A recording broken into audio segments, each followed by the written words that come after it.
আবেগ দিয়ে দেশ চলে না, সংবিধান দিয়ে দেশ চলে। স্বরাষ্ট্রমন্ত্রী এরকম মন্তব্যের তীব্র সমালোচনা করছি এবং তীব্র প্রতিবাদ জানাচ্ছি। মেনে নিতে পারলাম না। প্রথমত, 1947 সাল থেকে 71 সাল পর্যন্ত যেই সংবিধানে পূর্ব পাকিস্তান তৎকালীন চলছিল, সেই সংবিধানকে কেন ছুঁড়ে ফেলা হলো? তখন আবেগের মূল্য এত কেন বাড়লো?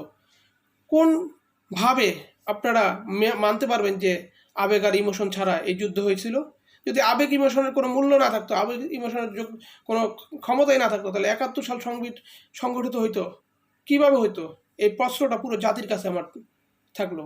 দ্বিতীয়ত, যদি আবেগ আর ইমোশনের কোনো জনগণের আবেগ ইমোশন প্রয়োজনীয়তা, আবেগ ইমোশনের সাথে জড়িয়ে থাকে জনগণের চাহিদা প্রয়োজনীয়তা, যদি তার কোনো ন্যূনতম মূল্য না থাকতো, তাহলে 2024-এ কেন এক এক বিপ্লব সংগঠিত হলো? তৎকালীন সরকারকে, ফ্যাসিস্ট সরকারকে তাড়ানো হলো কোন সংবিধানের ভিত্তিতে? যদি আমাকে ইমোশনের কোনো মূল্যায়ন না থাকে, কোনো প্রয়োজনীয়তা না থাকে, কোন সংবিধানের ভিত্তিতে 2026-এ নির্বাচন হলো আর এই নির্বাচনে ক্ষমতা গ্রহণ করলেন? আপনারা যদি ভেবে থাকেন যে আধিপত্যের এজেন্ডা হয়ে দেশ ও জাতিকে নিয়ে ছলনা করবেন, তাহলে ভুল করবেন। কারণ এখন অনেক পাল্টে গেছে। 2024 পরবর্তী বাংলাদেশ, জাতি চেঞ্জ হয়ে গেছে। আপনাদেরকে অনেক সময় আগের মতো অ্যানালগ সিস্টেমে যুগের পর যুগ সময় দিবে না। যুগের পর যুগ আপনাদের রং তামাশা ফাজলামি জনগণ সহ্য করবে না।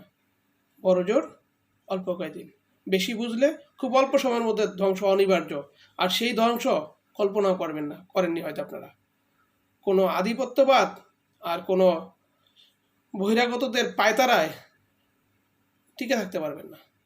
বহিরাগতরা আপনাদেরকে উস্কে দিতে পারবে, কিন্তু টিকে রাখতে পারবেন না। চ্যালেঞ্জ ছুড়ে দিলাম আপনাদের উপর, কারণ আপনাদের প্রতিপক্ষ জনগণ হয়ে যাচ্ছে। জনগণকে আপনাদের প্রতিপক্ষ বানায়া বেশিক্ষণ টিকতে পারবেন না। সময় থাকতে শুধরে যান।